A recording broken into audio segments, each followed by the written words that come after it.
حي على الفلاح.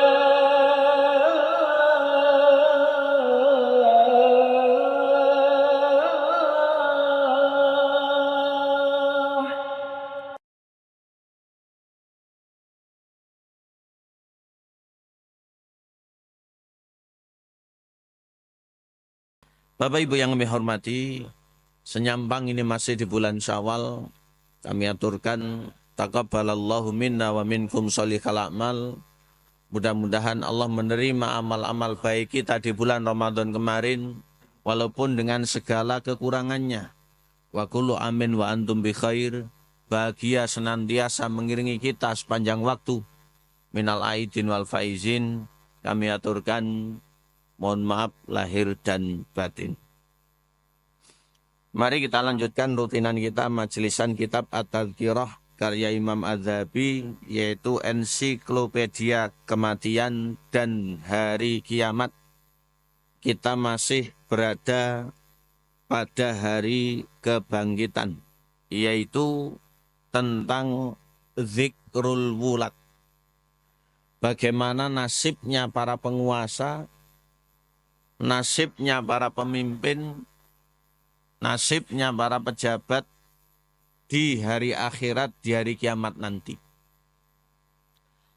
Ada satu hadis Nabi yang ini patut untuk menjadi sebuah teguran bagi kita kaum muslimin.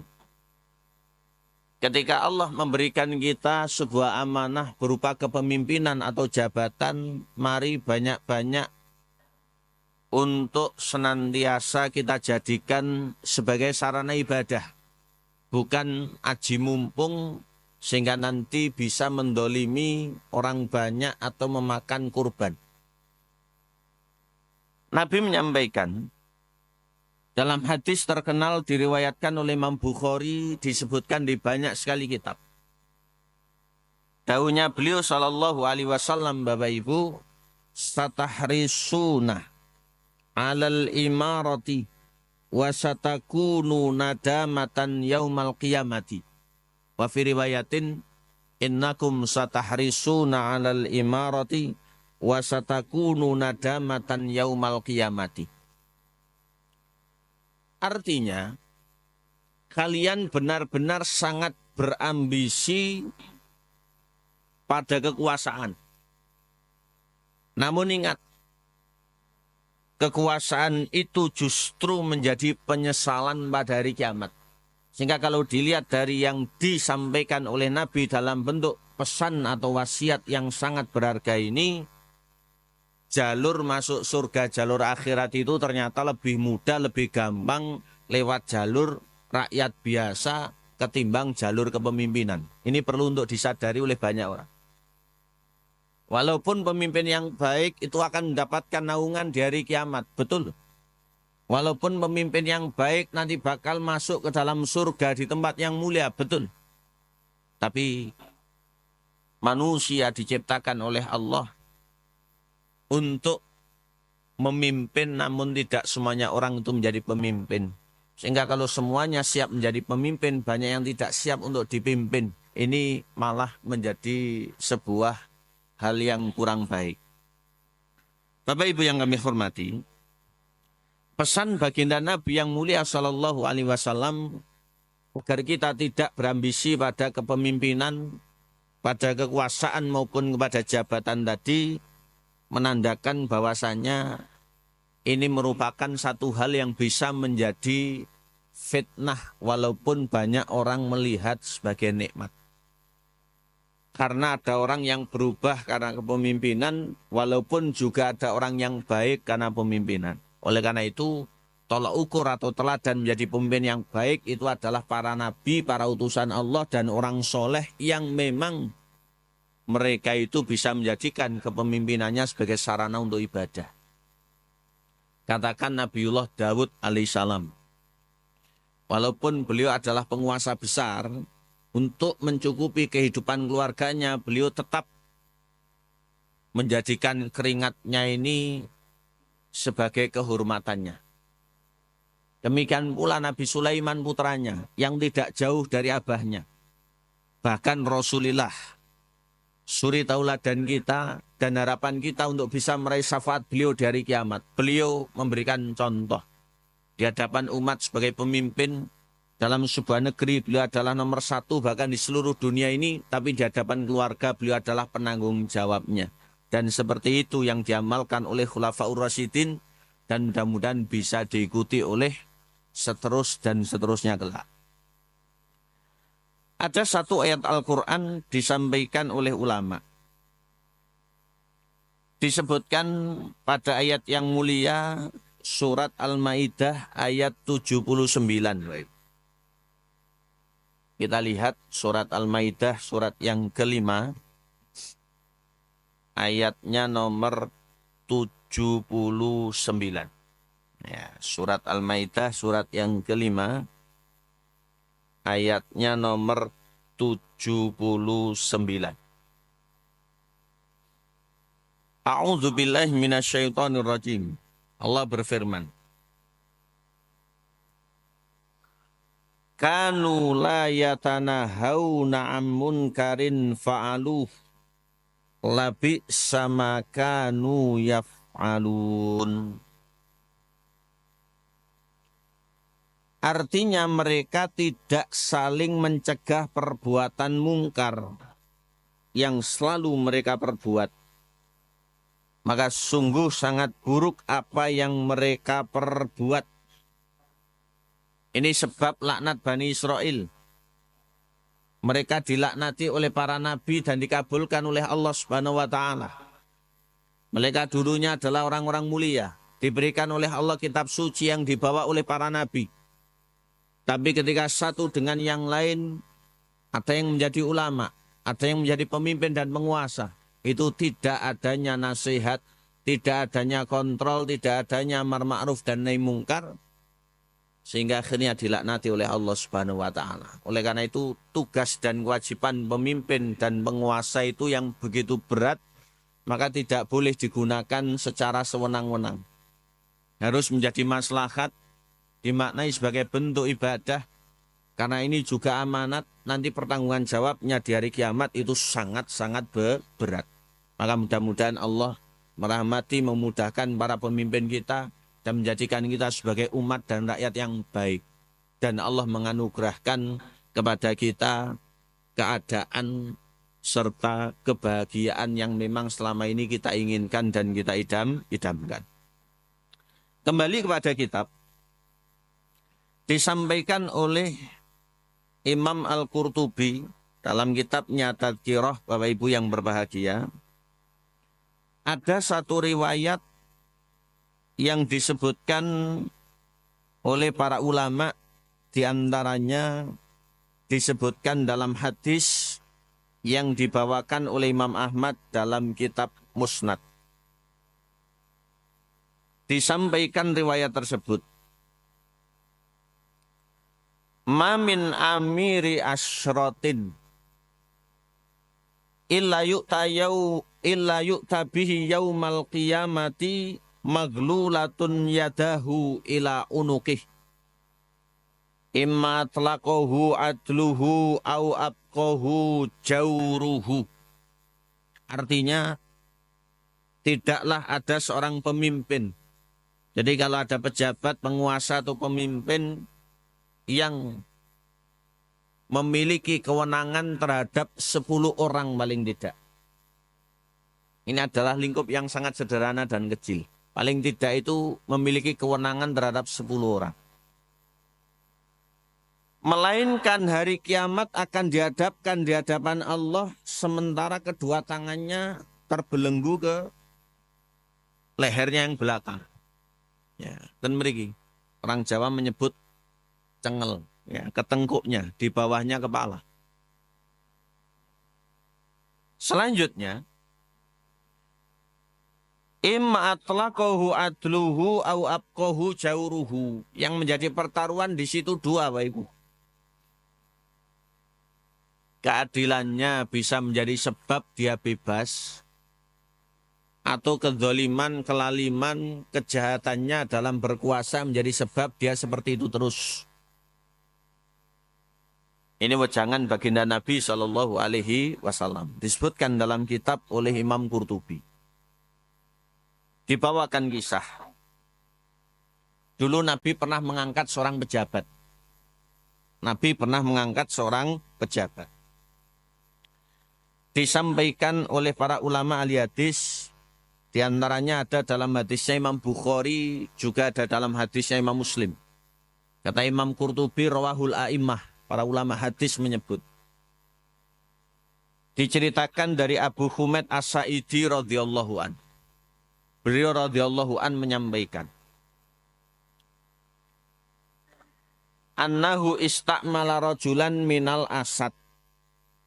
Jadi Nabi itu pernah mengangkat seseorang yang bertugas ke Bani Asad. Yuqalu lahu Ibnul Latabiyah. Orang itu biasa dipanggil Ibnul Latabiyah. Ini kata para ulama sebagaimana Imam Ibnu Hajar dalam Fathul Bari ngendikaken namanya Abdullah. Dinisbatkan kepada ibunya. Ya, dinisbatkan kepada ibunya karena hal tertentu. Ala sodakoh yang tugasnya kepada Bani Asad tadi itu untuk memungut zakat. Jadi zakat itu sodakoh yang wajib. Yang kalau fitri atau fitras bagaimana kita maklumi hanya di bulan Ramadan. Kalau mal itu sewaktu-waktu selama haulnya sudah sampai pada periodik 1 tahun Hijriyah atau Qamariyah full. Nah, itu namanya sodako yang wajib, itu disebut zakat. Faja'a. Orang itu datang setelah bertugas. Faqala. Kemudian berkata, hadza lakum wa hadza uhdiyali. Ini untuk kalian. Ini adalah hasil zakat. Dan ini lain. Ini diberikan untuk saya. Ini diberikan untuk saya, kata orang itu. Jadi ini bukan zakat, ini untuk saya. Karena oleh Nabi diberikan kewenangan itu, mungkin orang menganggap begini begitu, akhirnya dibawahi sekalian. Faqaman Nabiyu sallallahu alaihi wasallam alal minbar. Maka Nabi sallallahu alaihi wasallam segera naik mimbar, beliau berdiri. Fahamidallaha wa athna alaihi. Beliau memuji Allah dengan menyanjungnya. Muqaddimah sebuah ucapan. Muqaddimah sebagai pembicaraan yang serius. Selanjutnya waqala, beliau bersabda, mabalul amil naba'athuhu fayaji'u fayaqul hadza lakum wa hadza uhdiyali. Afala jalasa fi baiti abihi wa ummihi fayandur uda ilaihi amla. La ya'tikum ahadun minkum bisyai'in min dhalika illa ja'a biyaumal qiyamati in kana ba'iran falahu ragha wa in kana baqara falaha khwar au syat tayar. Thumma rafa'a yadayhi hatta ra'ayna ufratai ibtaihi. Maka Nabi ketika berada di mimbar tadi, beliau berbicara dengan serius bersabda, apa yang diperbuat oleh orang ini, apa yang dilakukan oleh si Ibnu Latabiyah ini. Dia ini menjadi petugas zakat untuk mengambil atau memukut zakat karena itu menjadi tugasnya. Dan nanti akan diberikan bagiannya karena amil itu mendapatkan jatah. Kalau menurut surat At-Taubah ayat 60 nih. Dari 8 golongan yang menjadi sasaran distribusi. Apa yang diperbuat oleh orang ini? Yaitu Abdullah Ibnu Latabiyah tadi. Dia memungut zakat karena kami utus, kami tugaskan. Kemudian datang-datang berkata, ini untuk kalian, ini zakat, ini untuk saya, ini sebagai hadiah, bukan zakat. Apakah dia tidak lebih baik duduk di rumah orang tuanya, ibu bapaknya saja, kemudian meneng-meneng ada orang memberikan sesuatu. Nabi menyinggung dengan keras. Nabi memperingatkan dengan serius. Nabi kemudian bersabda, melanjutkan sabda beliau tadi, tidaklah datang kalian pada hari kiamat dengan sesuatu yang seperti itu, kecuali nanti kalau unta itu akan melenguh, kalau sapi itu akan bengah, kalau kambing itu akan ngembek. Nanti pada hari kiamat ini menjadi sebuah kehinaan, karena ini barang yang tidak baik. Kemudian Nabi mengangkat tangannya tinggi-tinggi sampai para sahabat itu menyaksikan ketika beliau itu terlihat putihnya. Beliau kemudian berdoa, Allahumma hal balak, Allahumma hal balak. Ya Allah, bukankah sudah aku sampaikan saat ini? Ya Allah, bukankah sudah aku sampaikan saat ini? Artinya beliau memperingatkan dengan seluruh umatnya agar tidak sampai cawe-cawe dalam hal yang seperti itu. Selanjutnya dalam kitab disampaikan riwayatnya Imam Abu Dawud bahwasanya sahabat Nabi Buraidah bercerita sabda Nabi disampaikan oleh Imam Qurtubi. Manis takmalnahu ala amalin farazaknahu rizqon. Barang siapa yang kami utus, kami jadikan sebagai petugas, pegawai atau pejabat yang mengurusi sebuah urusan, kemudian kami berikan gaji atau kami berikan upahnya. Maka fama akhadha ba'da dzalika fawahulul. Di selebihnya itu kalau dia menarik sesuatu atau dia meminta sesuatu, maka itu disebut dengan hulul. Hulul ini artinya Bapak Ibu, ya bisa dibilang korupsi, ya bisa dibilang hal yang tidak benar, bisa dibilang bahkan hampir mencuri dan yang lain sebagainya. Oleh karena itu Nabi yang mulia Shallallahu Alaihi Wasallam memberikan umat, dan saat itu orang-orang Madinah betul-betul paham. Makanya untuk menjadi khalifah melanjutkan Nabi, Abu Bakar ini mboten purun tenan. Umar pun kalau bukan karena wasiatnya Abu Bakar ya tidak mau betulan. Demikian pula Utsman itu sebenarnya nolak-nolak. Beliau malah menginginkan Abdurrahman bin Auf sehingga mewasiatkan setelah beliau wafat Abdurrahman bin Auf saja. Tapi juga sama-sama tidak mau. Dan Ali bin Abi Thalib itu sebenarnya juga tidak menginginkan. Ini menjadi pelajaran bagi kita semuanya. Untuk melengkapi, kita lanjutkan tentang bahaya ketidakamanahan yang menjadi nasib buruk bagi para pejabat, para penguasa atau para pemimpin pada hari kiamat, karena mereka tidak menjadikan amanahnya sebagai ibadah, menyia-nyiakan dan bahkan melakukan tindakan yang melanggar hukum agama. Ada satu peringatan Rasul dan ini disebutkan dalam hadis-hadis. Beliau mewanti-wanti. Karena di hari kiamat kita sama-sama menginginkan syafaat. Dan syafaat ini adalah hal yang tidak mustahil. Tapi bisa jadi bertepuk sebelah tangan. Bisa jadi syafaat itu malah statusnya menjadi haram karena memang ada hal yang menghalanginya. Makanya dalam kitab-kitab akidah para ulama itu menyebut syafaat itu paling tidak ada 3 syarat. Yang pertama itu idnullah li syafi'. Jadi yang membawa syafaat itu Allah memberikan izin. Ya. Orangnya itu legal tidak atau sesuatu itu bisa tidak. Kemudian yang keduanya adalah ridhallah lil masfu'. Jadi objek yang tidak diberikan syafaat itu mendapatkan keridhaan. Bahasa kasar kita itu pantas nomboten. Ya. Dan yang ketiganya adalah itu hanya berkutat bagi orang-orang yang beriman bertakwa. Kecuali Abu Thalib. Ya. Maka ancaman Nabi kepada orang-orang yang menyalahgunakan kekuasaan, jabatan atau hal yang semisalnya. Dalam hadis yang diriwayatkan oleh para ulama, hadis ini kata para ulama ada unsur kelemahan, tapi ada syahid hadis-hadis yang mirip sehingga menguatkan. Sinfani min ummati la tanaluhuma syafaati. Ada 2 kelompok manusia yang tidak bakal meraih syafaatku. Padahal syafaat Nabi itu untuk umum. Ada dua kelompok manusia yang tidak akan meraih syafaatku. Ini hari kiamat. Berarti sekalipun dia nangis darah, mboten angsal pitulungan. Sekalipun dia jerit sampai gorokane jebol, mboten angsal pitulungan. Ini bahayanya. Ini ancaman Nabi dengan serius. Yang pertama, sultanun dolumun asum, ghasum, yaitu penguasa atau pemimpin yang dolim lagi kejam. Yang pertama itu adalah penguasa atau pemimpin yang dolim lagi kejam. Dan yang kedua, wa ghalin fit dini yashhadu alaihim wa yabra'u minhum.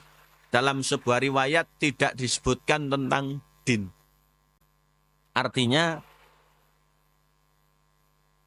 orang yang ekstrim di dalam agama yang bersaksi atas kepemimpinan mereka namun anti melepaskan diri dari mereka. Orang yang ragu-ragu atau tidak punya pendirian. Yang pertama ini menjadi sebuah peringatan yang keras dari Nabi. Ini adalah golongan orang yang tidak akan mendapatkan syafaat pada hari kiamat. Allahumma janibna min hadzal fi'al, mudah-mudahan Allah menjauhkan kita dari tindak tanduk yang demikian. Allahumma.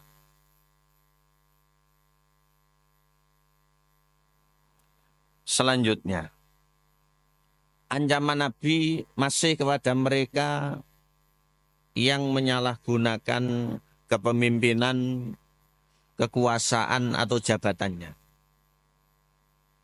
Kalau di hari kiamat tidak mendapatkan syafaat, maka disebutkan dalam riwayat yang lain, Nabi SAW berdoa agar di hari kiamat orang-orang yang seperti itu dipersulit. Ya, oleh karena itu mari untuk kita mudahkan segala urusan orang, apalagi kalau kita memangku kepentingan orang banyak, agar nanti di akhirat kita ini juga gampang. Ya. Disebutkan oleh Imam Muslim dalam hadisnya yang jelas, Nabi berdoa, Allahumma man waliya min amri hadhil ummati syai'an. Ya Allah, kalau ada orang yang mengurusi urusan umat ini, yang mengurusi atau memimpin umat ini, ya Allah. Yang pertama, farqa bihim fafruq bihi. Apabila pemimpin itu berbelas kasih, maka kasihanilah dia. Kalau lembut, ulas asih, mempermudah dan yang lain sebagainya, maka kasihanilah, rahmatilah, bantulah dia, ya Allah. Namun yang kedua, waman syaqqa alaihim fasquq alaihi. Apabila mempersulit, orang itu kasar, orang itu kejam, orang itu egois, orang itu dolim dan yang lain sebagainya, persulit dia nanti, ya Allah, di hari kiamat. Ini doa Nabi SAW. Kemudian yang terakhirnya, Nabi menegaskan dengan serius, orang-orang yang menyalahgunakan wilayah kekuasaan, kepemimpinan, jabatan, dan yang lain sebagainya, itu berat masuk surga, bahkan sangat susah, kecil harapan untuk masuk ke dalam surga. Surga yang luas, bahkan aromanya yang harum bisa dicium dari arah yang sangat jauh. Ketika ada orang yang dijauhkan dari surga, bahkan baunya saja tidak bisa mencium, ini alamat orang tersebut memiliki dosa atau kriminal yang sangat serius dalam agama. Banyak kelompok yang mendapatkan ancaman yang seperti itu. Mudah-mudahan kita bukan salah satu kelompok tersebut, dan mari untuk kita hindari bersama-sama. Nabi mewanti-wanti. Hadis terkenal disebutkan oleh para ulama. Imam Bukhari, Imam Muslim, dan imam-imam ahli hadis punya riwayat. Sabda Nabi, manistar'ahullahu ra'iyatan. Artinya, barang siapa yang oleh Allah diberikan kekuasaan. Falam yuhidha binuskin. Akan tetapi dia tidak tulus dalam memimpin. Dia tidak peduli kepada rakyat atau kepada bawahannya. Dia tidak peduli kepada masyarakat atau anak buahnya. Illa harramallahu alil jannah, kecuali dipastikan dia diharamkan oleh Allah masuk ke dalam surga. Sehingga tadi menjadi ambisi nanti hari kiamat bakal menjadi sebuah penyesalan. Dalam riwayat yang semisal, disampaikan oleh Nabi, manistar'ahullahu ra'iyatan yamutu hina yamutu wa huwa ghasyun li ra'iyatihi illa harramallahu alil jannah. Tidaklah ada orang diberikan kekuasaan oleh Allah, kemudian dia mati, namun matinya itu membawa perbuatan dosa dengan menipu rakyat, menipu masyarakat, menipu bawahan atau menipu anak buahnya, maka pasti Allah akan mengharamkan surga bagi. Allah bakal mengharamkan surga baginya. Dan yang ketiganya, serius pula Nabi memberikan sabda, disampaikan oleh Imam Bukhari, disebutkan pula oleh Imam Muslim, manistar'ahullahu ra'iyatan, barang siapa yang diberikan kekuasaan oleh Allah, kemudian falam yuhidha binuskin, dia ini tidak peduli dengan rakyat atau dengan masyarakatnya, maka lam yajid raihatal jannah, nanti di akhirat dia tidak akan pernah bisa mencium aroma atau wanginya surga. Sekali lagi, ini menjadi renungan bersama. Kita syukuri keadaan kita bila kita menjadi masyarakat dan rakyat, dengan banyak-banyak kita mendoakan pemimpin dan penguasa kita yang baik-baik. Dan apabila kita menjadi pejabat, penguasa atau pemimpin, jangan sampai amanat Allah ini kita lalaikan. Karena sejatinya ini adalah tanggung jawab yang besar sekaligus berat. Ibaratnya kalau orang Jawa itu menyebut ance-ance di pucuk eri. Bisa ke depan itu sukses dan lolos, bisa ke belakang itu meleset, akhirnya menyemplung maklum. Ya. Dan nanti itu akan menjadi penyesalan di hari kiamat. Mengulang sabda baginda yang mulia sallallahu alaihi wasallam, kata beliau dalam hadis riwayat Imam Bukhari tadi, innakum satahrisuna 'alal imarati wa satakunu nadamatan yaumal qiyamati. Kalian begitu ambisi terhadap kekuasaan, namun itu akan benar-benar menjadi penyesalan pada hari kiamat nanti. Mudah-mudahan Allah Subhanahu wa taala memperbaiki kita, memperbaiki pemimpin kita, memperbaiki negeri kita, dan memperbaiki seluruh elemen yang ada di negara kita tercinta ini. Dan mudah-mudahan Allah Subhanahu wa taala memaafkan segala khilaf dan salah kita, dan Allah Subhanahu wa taala memberikan kebahagiaan dan berkah dimanapun kita berada. Amin. Allahumma amin. Dari kami sekali lagi mohon maaf lahir dan batin. Terima kasih atas kehadiran dan perhatiannya. Mudah-mudahan di lain kesempatan bisa kita sambung majelis. Dan untuk menyempurnakan, wallahul muwaffiq ila aqwamit thoriq, waj'al jam'ana jam'an marhuma wa tafarruqana min ba'di tafarruqan ma'suma. Kita akhiri dengan baca doa majelis. Subhanakallahumma bihamdika asyhadu alla ilaha illa anta astaghfiruka wa atubu ilaik. Assalamualaikum warahmatullahi wabarakatuh.